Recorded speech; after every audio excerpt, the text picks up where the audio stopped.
Hello everybody. Welcome back for another video. Hope you're all doing well and that you're all having an absolutely incredible day. And without any further ado, let's jump right into it with a large portion of the Ethereum upgrade, the Deneb Cancun upgrade to the network that happened a couple of days ago behind us. The conversation has, of course, once again shifted back to the idea of Ethereum ETFs. For those of you who have not been here, who have not been paying attention, or who just overall don't get it, the hype around this is incredibly palpable, as a lot of people believe that this is what's going to easily, if you will, propel Ethereum over $10,000 per coin. These same exact companies and institutions who worked diligently, to get the Bitcoin ETFs have all applied for Ethereum ETFs. And the idea, once again, being, as BlackRock is the company that owns the world, the idea of them being told no simply doesn't seem to be believable. So it says the largest crypto exchange in America, Coinbase, met with the United States Securities and Exchange Commission, or the SEC, to discuss Grayscale's proposed spot Ethereum exchange traded fund. Typically, over the course of, a literal decade, all the news that we got about Bitcoin ETFs simply revolved around someone has applied for one, the SEC has received their application, the SEC says wait a bit longer, the SEC says wait a bit longer, the SEC says no. It was the same loop over and over until BlackRock and Fidelity entered the game, if you will, and we found out that there are actually other steps in between, which we had never seen before, and a couple of them are actually meeting with the SEC, as members of the SEC claim that they're not comfortable with certain things inside of the contracts or the paperwork. So these companies actually end up meeting with them. And this was a big shock to us during the Bitcoin ETFs, because we didn't know that that was a portion of the entire thing, that you were allowed to go to the SEC to meet with them, to discuss, to write different things on the piece of paper, to have your lawyers present. It began last time with, I believe, Grayscale having meetings with the SEC, which was like, whoa. And then it was Coinbase. So to have Coinbase and Grayscale in the same sentence for the Ethereum ETFs on the same track. And then came the largest meeting that we heard of publicly. It was between BlackRock, the CBOE, Coinbase, and another company, all sat with the SEC. And that's when we started getting tweets from other wealthy people in this space. I don't know if you remember, I saw one of them. This was like 3 weeks before it happened, and someone was like, it's a done deal. He's like, they're basically just like working out everything right now. And everyone was like, okay, I don't know. But he was like, no, like this is, you don't have this step unless it's already been done. And that's also when we saw it appearing on those websites. Remember what was it? CTTC? I don't know what the letters were anymore. Whatever the website was, where we could see the actual ETF ticker symbols appearing on there. So now Coinbase has met with the SEC to talk about Grayscale's ETF. Publicly traded Coinbase had a sit down with the SEC last week. As per a presentation shared by the SEC on Wednesday, Coinbase attempted to ease the financial regulators' concerns about the safety of Grayscale's proposed spot Ether exchange traded fund.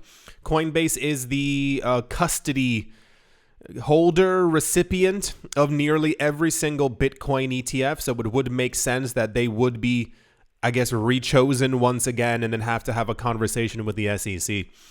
Grayscale submitted paperwork in October to transform their ETH trust, terrible name, ETHE, into a spot market ETF. The product would trade on a stock exchange and give investors direct exposure to the second crypto by market cap. A potential SEC approval would bolster Ether's appeal among more conservative institutional investors who've told us outright before that they literally do not want to go onto a website to have to like buy physical Bitcoin. They want ETFs. It has to do something with some of a taxation thing that we as mere mortals and non-billionaires can't simply understand, but it's what they want. Coinbase argued during the presentation that the same reasoning had led to the green lighting of Bitcoin's ETFs, and it should be applied to Ether because the token has mechanisms, they say, and I quote, mechanisms that significantly limit ETH's susceptibility to fraud and manipulation, adding that spot markets for ETH are highly indicative of a market resilient to fraud and manipulation. This is also the thing that the SEC kept on saying, that they, for a decade, gave no Bitcoin ETFs because of market fraud, and they simply weren't sure if it could be gotten under control. And really funny, the moment BlackRock steps into the room, everything is now hunky-dory and absolutely incredible. For those of you who don't remember, all these people going onto the news and being anyway, long story short, everyone seems to love Bitcoin now that BlackRock has entered the space and the SEC has thrown their thumb into the air. This is very popular news, as one might have imagined, simply because we've seen this before, finally.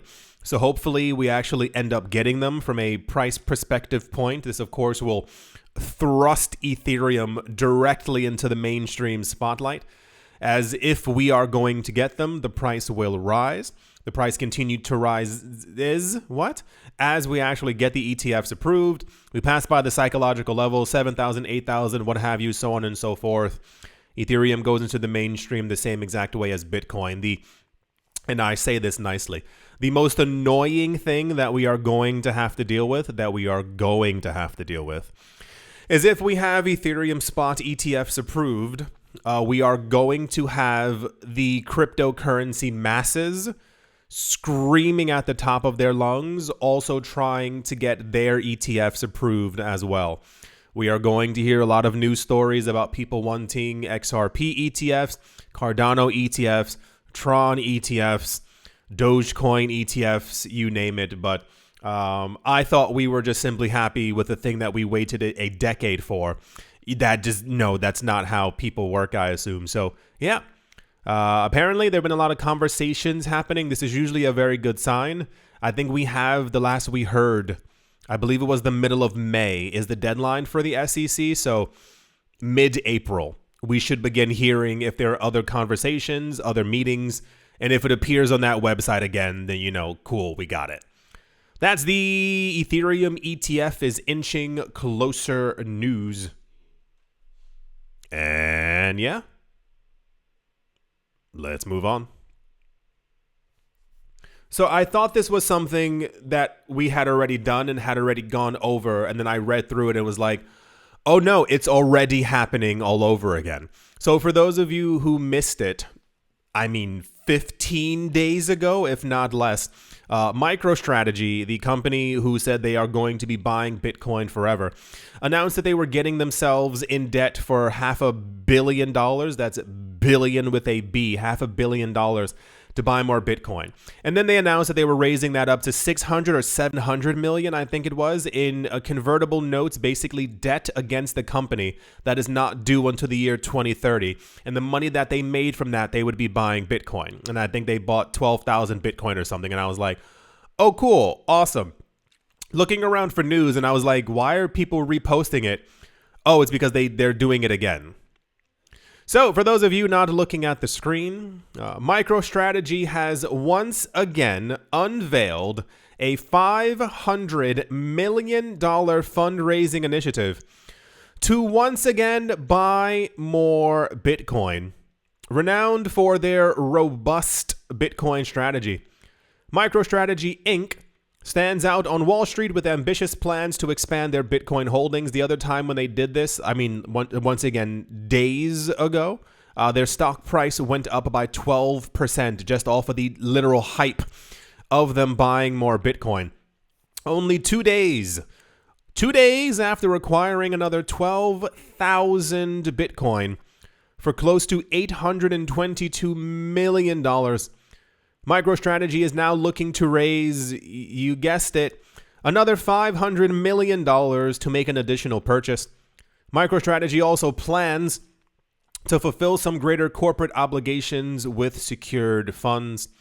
As of the 10th of March, the company had a total of 205,000 Bitcoin, acquired for approximately $6.91 billion at an average price of $33,000. The last purchase was made using proceeds from convertible notes and excess cash. The acquisition of 12,000 Bitcoins comes after another purchase of 3,000 Bitcoin, which I believe was 2 or 3 weeks before as well. No. That was maybe a little bit longer because they had 190,000 Bitcoin. They announced that they were going to 193,000 Bitcoin. The latest purchase now has them over 205,000 Bitcoin. And the next purchase is basically them trying to get to 250,000 Bitcoin. They have said for a while one of their goals was to have more than 1% of all the Bitcoin that's actually out there. But they passed that a while ago simply because it is now the number we've been given. Is there apparently more than 7 million Bitcoin are lost and gone forever, simply into the ether, locked in old machines, in garbage cans, you name it. So they passed that for a while, but I guess the 21 million number, they want to be able to have more than 1%. According to a statement, MicroStrategy is once again offering convertible senior notes, which will be due in 2031 in a private offering to sustain their Bitcoin strategy. They've apparently made billions upon billions of dollars simply by buying Bitcoin and holding on to it. Once again, having to reiterate, for some odd reason, the public forgets that the sun will come out tomorrow. They have to continuously reiterate that they only plan on buying and do not plan on selling any of their Bitcoin. If you've never seen a conversation with the CEO of MicroStrategy, his name is Michael Saylor. He loves Bitcoin. He doesn't like it. He loves it. And he says he plans on holding forever. And he is a firm believer that Bitcoin in the very near future is going over $1 million per coin. So this man does not plan on selling anytime soon. And by the time, we're probably going to hear at some point that MicroStrategy is worth like $500 billion just because of their Bitcoin. So that's gonna also be something. That's the MicroStrategy is once again in the news. 4th time in the last 6 weeks because they're going to be buying more Bitcoin. And psychic powers time. We're probably going to get news in June, July that they're doing the same again because they do this multiple times per year. So, yeah, that's them acquiring as much as they can before the halving. And yeah, let's move on. I wholeheartedly assumed this was going to be far more popular than it was. It's a bit of a shame as well. I can't show you the entire article because this is one of those websites where you're only allowed a certain amount of articles per month, and then they ask you to pay. So, So apparently, there are already, for those of you who did not know, there are already tons of crypto ETFs around the world. We've gone over that before. Everyone, for some reason, has continuously focused solely on the US SEC and their Bitcoin and Ethereum ETFs, while the rest of the world already has had these things for a while. So apparently, a number of European ETFs, ETPs, exchange-traded products, are now beginning to incorporate a number of other coins into their ETFs as well. And I believe this is the German stock exchange.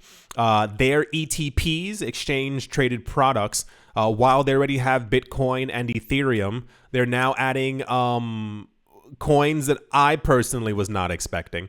The coins on the list that we have are Cosmos, Atom, Polygon Matic, Aave, and Chainlink. And it says a lot more, but sure, why not?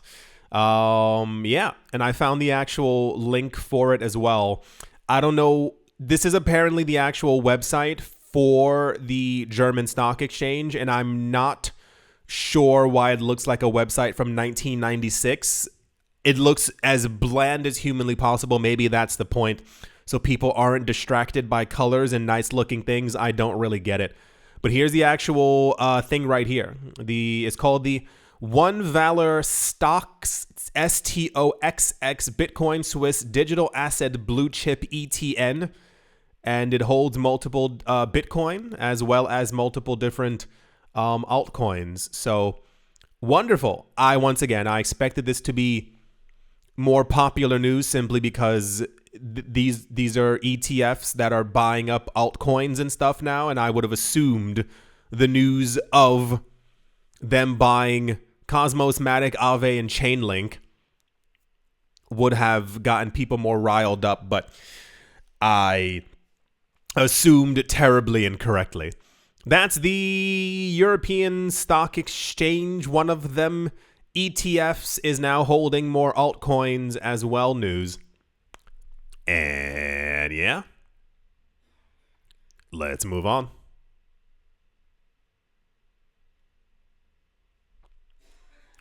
Also, when I expected this to be more popular as well, Revolut, the app, has partnered with Metamask. Yeah, that's a really weird R in the center of that animal's head. It looks like the Team Rocket R.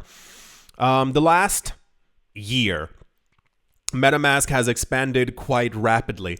A Metamask in the olden days was meant to be a platform where people could trade and use their Ether and other Ethereum-based altcoins on their web browser. It was never meant to be like a thing for privacy or for you to have like private transactions. It was more of a, you can use Ethereum stuff here without having to rely on a cryptocurrency exchange per se. You didn't have to sign into Coinbase. You didn't have to go to Binance. You could simply go on your web browser and use the cryptos that you so wanted. That has expanded quite rapidly into like an industrial, institutional kind of thing now, where MetaMask now works with Visa and PayPal. We heard about literally a week ago that they're working with Robinhood as well, and now they're also working with Revolut. They say that the idea is you as public person would be able to buy cryptocurrencies more with ease. If you can link your PayPal to your MetaMask and you can buy all the coins that you want, simply... Can you hear all that noise? I don't know if it's just me or not, or if it's even translating into the actual microphone, but... yeah, so Revolut has partnered with MetaMask to enable direct crypto purchases for millions of customers worldwide via the Revolut ramp. According to a blog announcement published by Consensus, that is the company that owns MetaMask, the team behind there we go. With this integration, the UK and European Economic Area customers can use the Revolut ramp within the MetaMask mobile app, browser extension, or on the MetaMask portfolio to buy crypto tokens swiftly and securely. It's a little weird for me as someone who's been in the crypto market for a while. Unless I'm completely misremembering, the idea of MetaMask was meant to be not like an anti-corporation kind of thing, but it was meant to have the original feel of the cryptocurrency space where you can do things on your own. You don't have to worry about other companies, corporate institutions, what have you. But allowing all these other companies to link to MetaMask is weird for me because it's basically a whole bunch of data sharing in that. Everything you've ever done on MetaMask, let's say you were using MetaMask for the last 5, 6, 7 or so years, and then you link it to one of these platforms and you start sending crypto back and forth, well, they know what address that you're using. They know literally all your other transactions. And it kind of completely defeats the purpose of what crypto is for, personal opinion. But it's just very odd to see weekly in the news now that they're partnering with some other corporate company. And it's really, it's nice, as I said in another video, because I know a lot of people don't care about their own privacy. They don't care about what they do and all the information that's being shared, and they click on every... I've sat next to people before when you go into websites and it says like, do you want these cookies? I've sat next to people and they click yes all the time. And I'm like, you're sharing everything. Like you're allowing yourself to be tracked. Like literally, like even like your mouse movements. When you allow cookies, if you read through them, if anyone, I read through them. If they track your mouse movements. They see what you hover over. They see how long you hover. They see that as an indication. If you find something on a website and you were like, I kind of want to buy this. But even if you don't and you hover over it, it gathers that data that is something that you might be interested in. And that data is then sold to other companies. And this is why sometimes you see ads for things that you've literally hovered over because they think you have an interest in it. They're constantly selling your data over and over. Not saying that Metamask or Revolut or Robinhood or PayPal is doing that, but you understand what, like, these aren't, these companies are also there to make a profit. So data is being moved in some sort of way. As noted by Consensus, Revolut Ramp enables users to quickly on-ramp by purchasing tokens directly into their MetaMask wallets, using their fiat currency balance or a Visa or MasterCard through the app as well. Existing Revolut users do not need to go through additional verification checks because you've already done it, as they are already verified. This significantly speeds up checkout, allowing them to purchase crypto within seconds. Cool. So, I mean, it's great for new people who are getting into the space. It's great for people who use Revolut or who use PayPal or Visa or all the other apps and who are looking to gain exposure to crypto in some sort of way. It just feels odd for me kind of seeing the cryptocurrency space changing so rapidly into something that it, at least allegedly in the beginning, was not supposed to be. So cool. Another easy way to get crypto by sharing your data with another company and using MetaMask news. And yeah, let's move on. I'm not sure why this, I'm completely confused as to why this made extremely popular news. So, and I'll work backwards and then I'll come forwards. So I'm not sure if this has to do with people trying to get you to spend your crypto or what the actual appeal is in this case. A number of years ago, one of the like really weird popular crypto news stories was that that you could buy nearly everything with crypto. But this was around the time when a lot of wealthy people realized that cryptocurrencies, and more so in this case, Bitcoin, were going to go up in price. We've gone over that for a very long time. This isn't something new to them. They've been studying it for a long time. This is why they've been accumulating since 2014. When prices began to rise and the rich people realized that they wanted more, one of the easiest ways was we had a lot of news articles that were like, you can buy your socks with crypto. You can buy this with crypto. There were a lot of documentaries showing people like who lived in New York who were going around and buying bagels every morning with Bitcoin. And, you know, I spend about $20 in Bitcoin per day. And I remember making videos and being like, well, that's great. But if Bitcoin goes up to, 50, 60,000, you spent a lot of money for that bagel. But it was all these things that began to pop up, basically trying to get people to use their crypto, spend their crypto, talking about you can buy luxury this and you can buy this car. And I was like, well, that doesn't seem too nice at all. So recently there was news. I don't know if you saw it. I saw it. Now hear me out here. There was a news article about Trump and apparently talking about he's going to allow some people who live in some of his properties to pay in Bitcoin. And I was like, well, good for them. That's not something I think any normal person is going to be doing anytime soon, because hear me out here. Now imagine in a luxury property, throwing out a number, your rent is like $10,000 per month. Sounds insane. Maybe because I'm a child of the 90s and I simply cannot fathom the idea of anything more than like $1,500 to $2,000 for rent. Have you been seeing a lot of the stuff that's been? It can't just be me. I'm getting all these like documentaries, all these videos and stuff like that with like people talking about how expensive rent is and all these other things. And of course, I click on it because I'm like, I gotta see, I want to see what's going on. Some people are like, yeah, I have a studio and it's like $3,800 per month, and I'm like, 3,800 bananas? Like what exactly? You're spending $3,800 on a studio? I'm not. My brain can't compute with a lot of these numbers. So let's say it's 10,000 and you pay for it in Bitcoin. You're like, woo, paid my rent, 10,000. It's not a lot at all because I suppose I'm rich. And then you see Bitcoin go from 70,000, let's throw it up to like $700,000. And then you've essentially spent 100K on rent that month. Now imagine you do that every single month.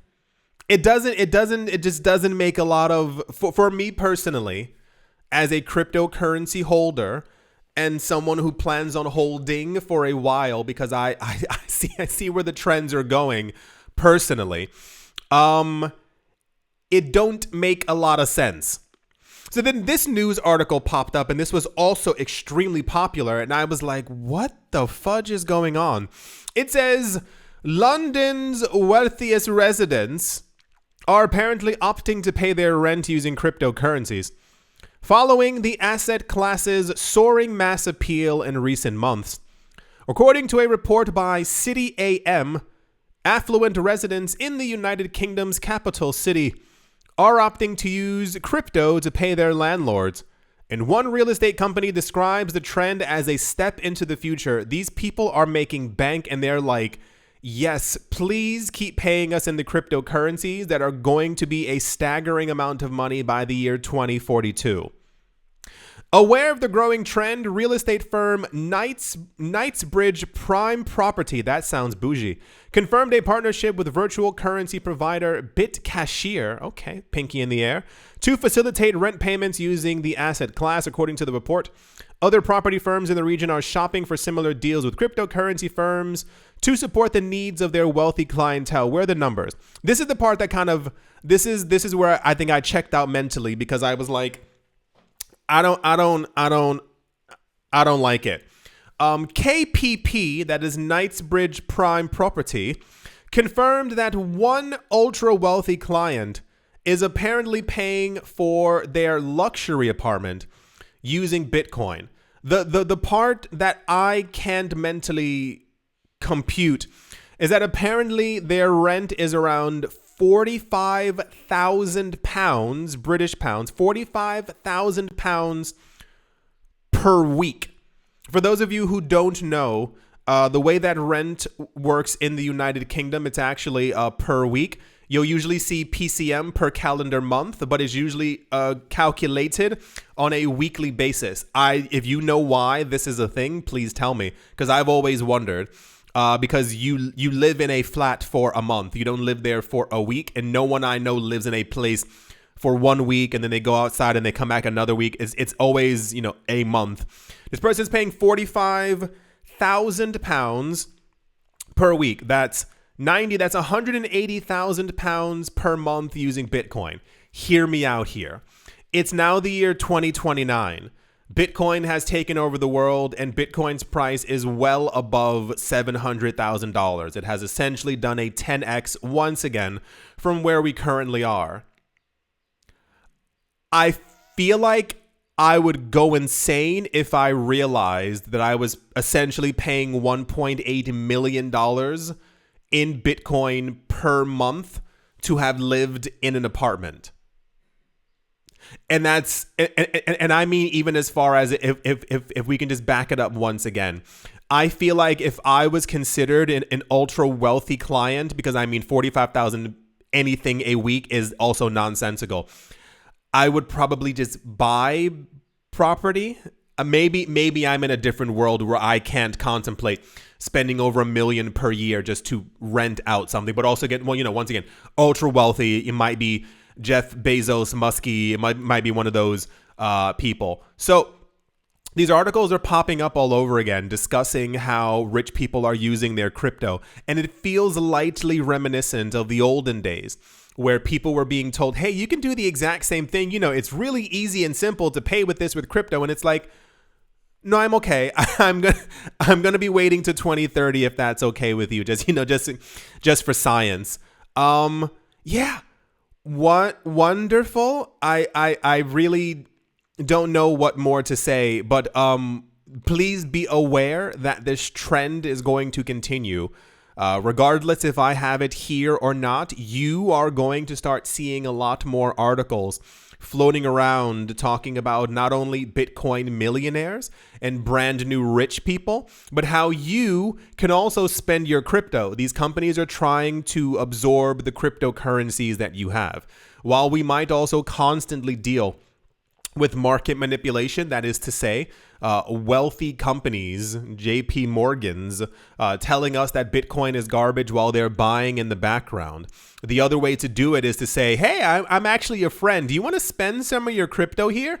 And then people spend that crypto with these companies. And then eventually these companies go into the news and they're like, yeah, we had a lot of sales back then. We made about a good 30x on the money that we got. And then you end up looking like the pizza guy. So that's the wow. I don't think I can mentally. No, for 45,000 per week. I feel like that's even like more for a year. Like yearly rent is also less than that, right? Am I going insane? I'm certain it's, yeah, of course it is. What am I talking about? Of course it is. 45,000 a week?